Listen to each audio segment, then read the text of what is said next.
What's up, y'all? Welcome back to the Woman Be Healed podcast, the podcast all about acknowledging the opportunity to heal, harnessing the power of forgiveness by leaning on God and community. I'm your host, Rashonda Powell.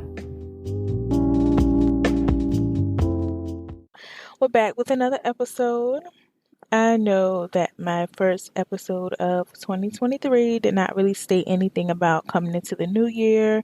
So this episode, I'm going to just go ahead and acknowledge that, y'all, we made it to another year.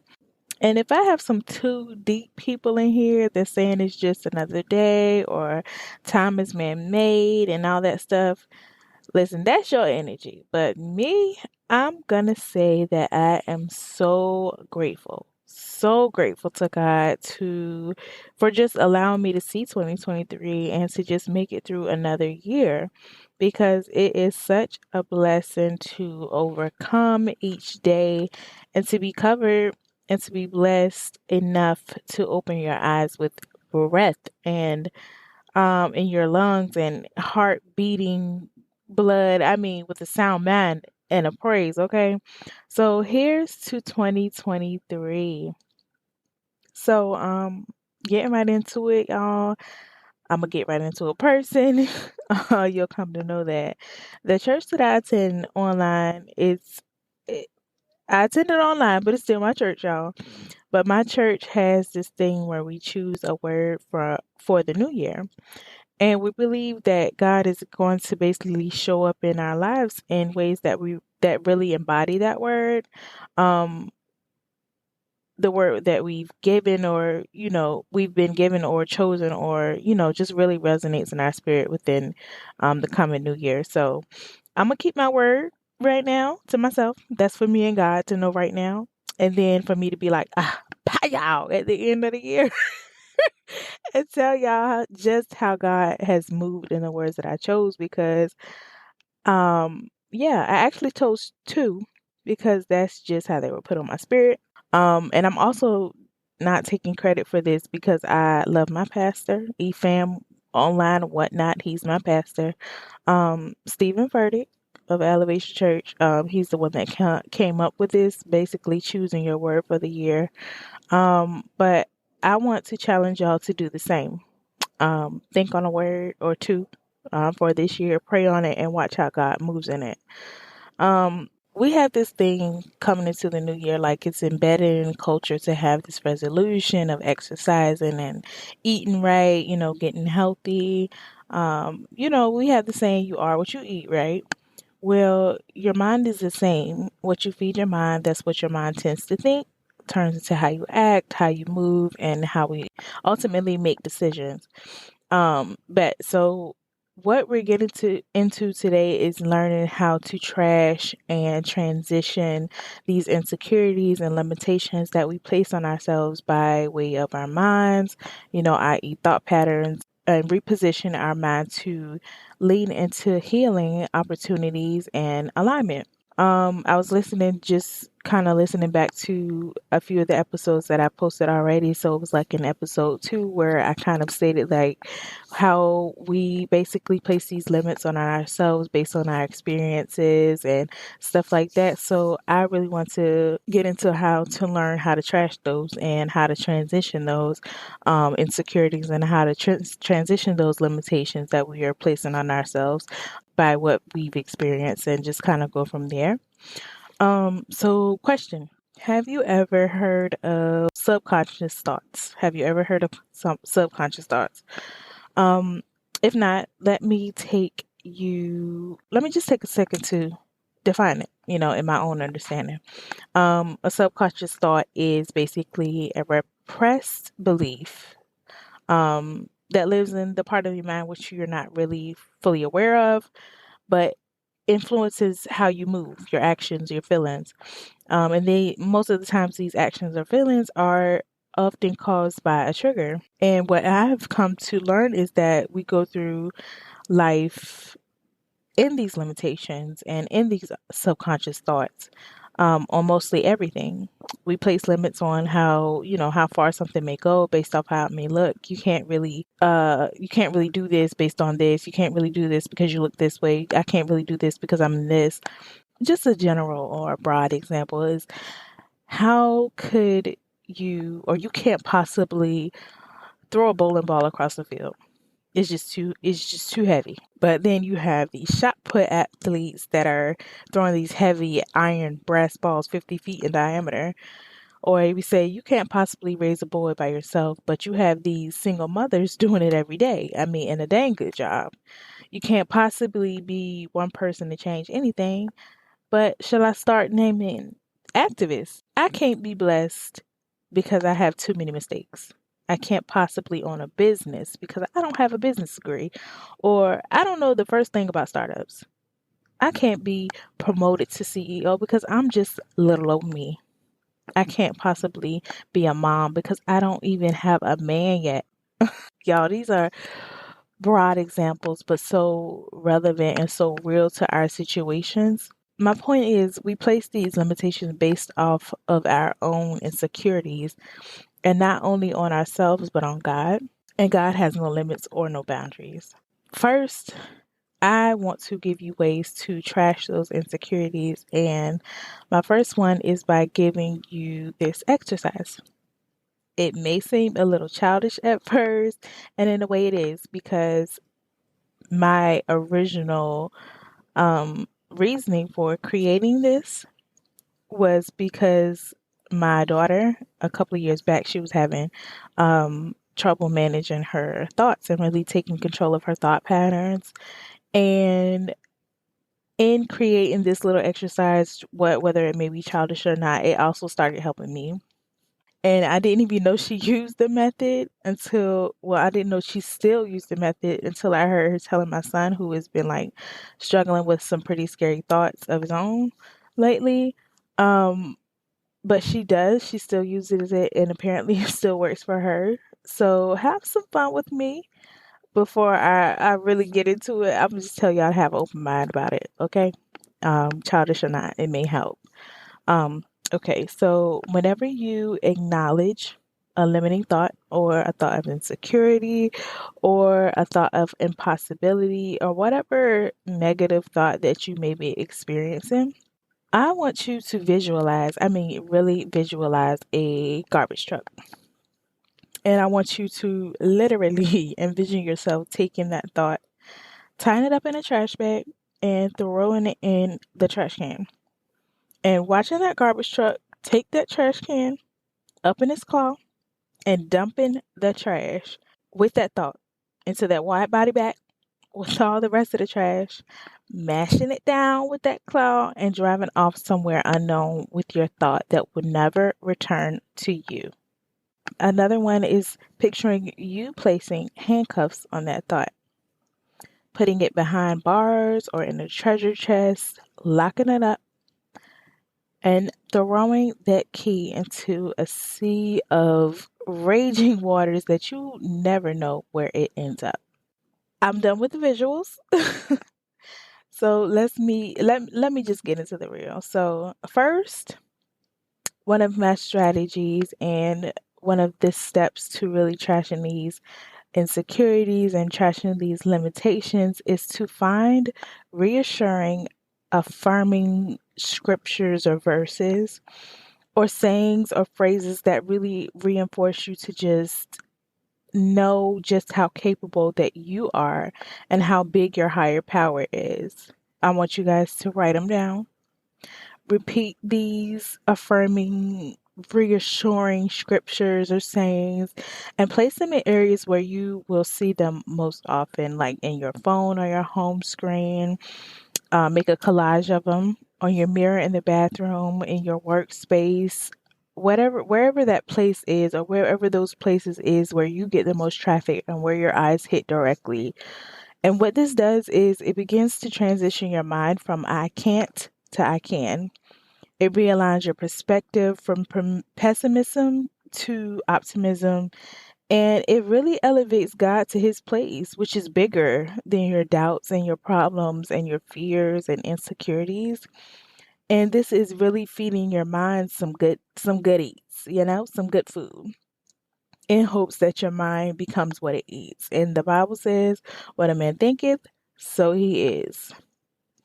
Number two is express gratitude. I know that we may all naturally just wake up with a million things on our minds. If you don't naturally wake up, give me some pointers, okay? But we all naturally wake up with this a million and one things on our minds. But I want you guys to wake up with at least five things on your mind that you're grateful for. And gratitude shifts your mind from a place of lack and desire to, I see what I have and I'm grateful for it. And that changes your perspective of things. That really helps your mind to put certain things above what you feel like, oh my God, I just have to have it. I have to have this. I have to have that. I have to have this. Rather than, oh my God, I see what I have. I'm so grateful for it. And let's move from here. It just gives you so much grace.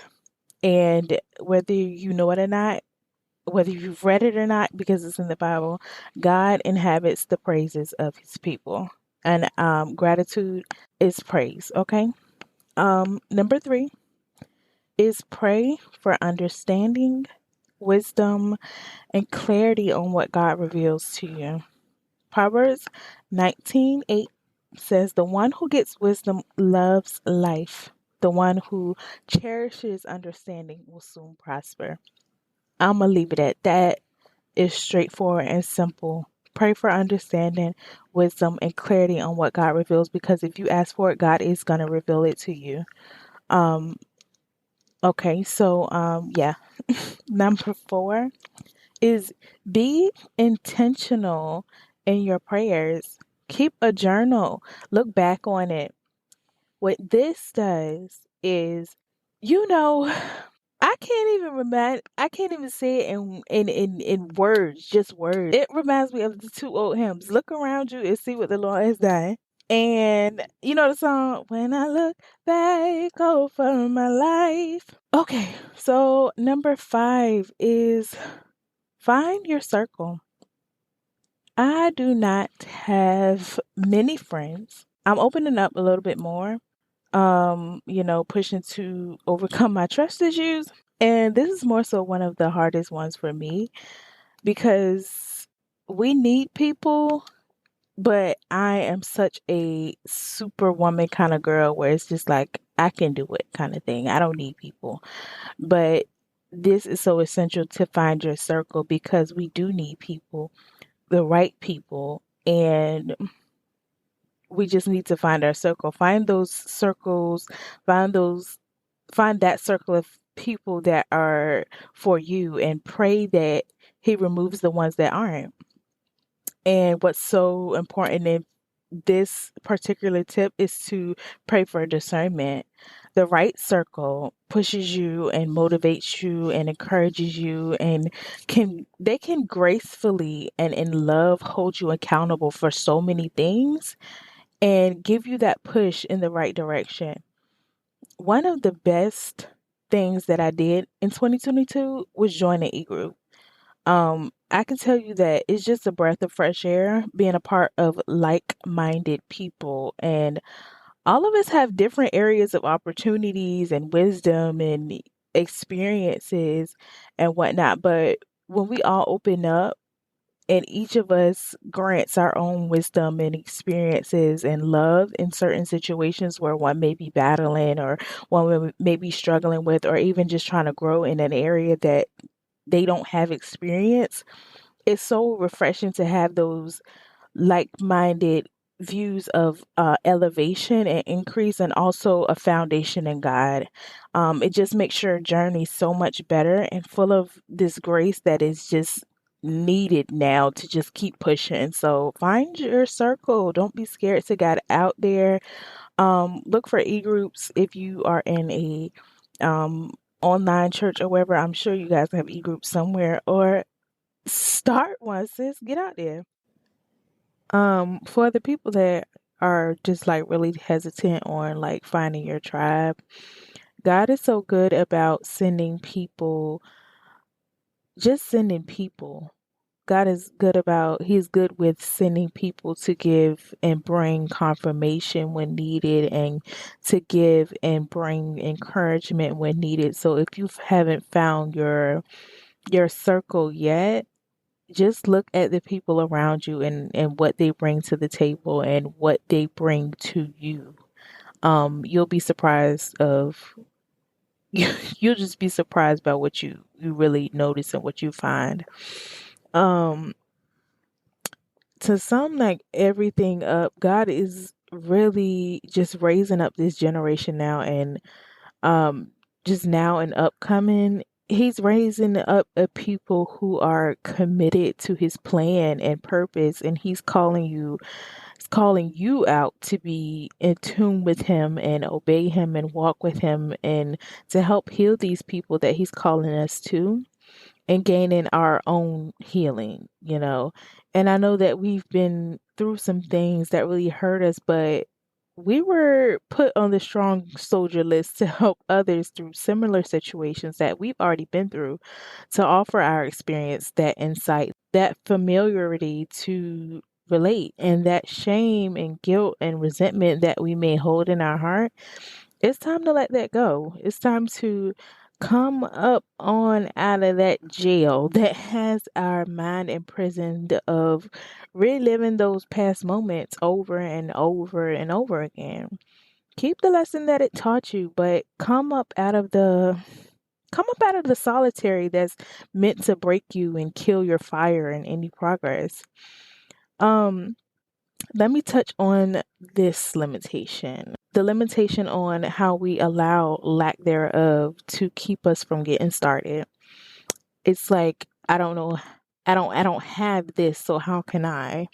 But God provides. God gives manna and water in dry places, overflowing oil when you only see a little left in the jar. He allows us to glean when you are in a certain position yet. He feeds 5,000 with just a little bit. When I think of limitations, I think of Gideon. If y'all haven't heard about this story or read about Gideon in the Bible, go to Judges 6 and just read about Gideon. Gideon was a man that God called. He called to deliver his people from up under this another captivity after being disobedient yet again.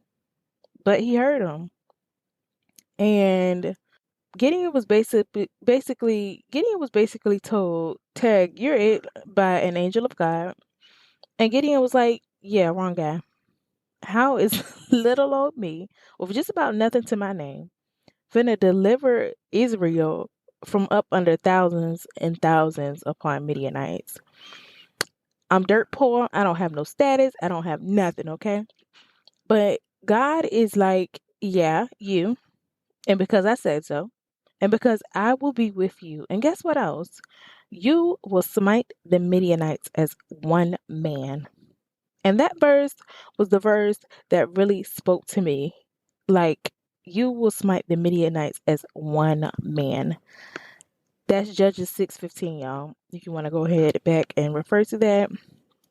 It does not matter who you are, what your credentials look like, what your background is, what you look like, period. Whether you have a degree, a GED, a law degree, God has no respect of person and will elevate you and can use you. So, to tell the rest of the story, God used Gideon as one man, thrashed these Midianites with only 300 people. Like, he started out with these thousands of men, and God basically broke this army down to 300 with Gideon.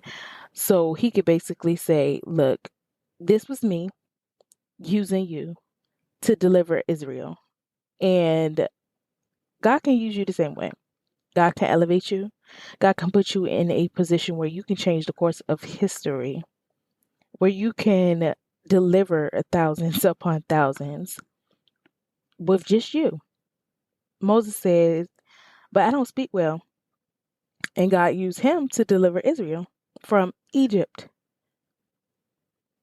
Sarah, y'all know Sarah. She's the mother of nations. Sarah said, "But how can such a old woman like me enjoy such a pleasure?" Because she just felt like what she went all her life not being able to bear children, and God answered her prayers and her obedience and just walking with him, and God answered, "Is there anything too hard for me?" Because she laughed like, "What? I'm an old woman."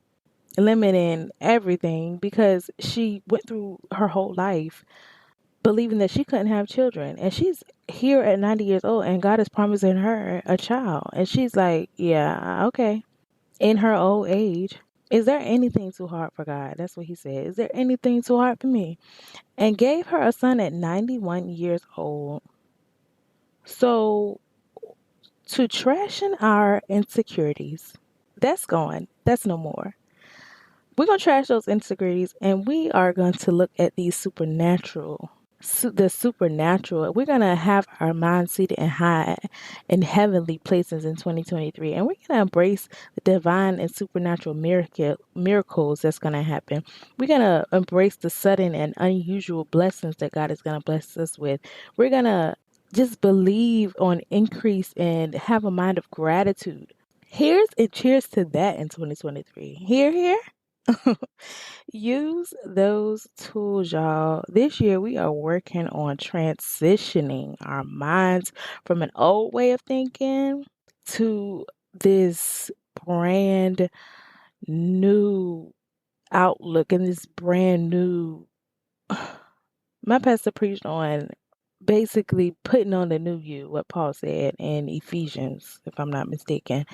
He spoke about that last Sunday, and it's like I said, I keep saying it over and over again. It's so funny how God just gives you this confirmation.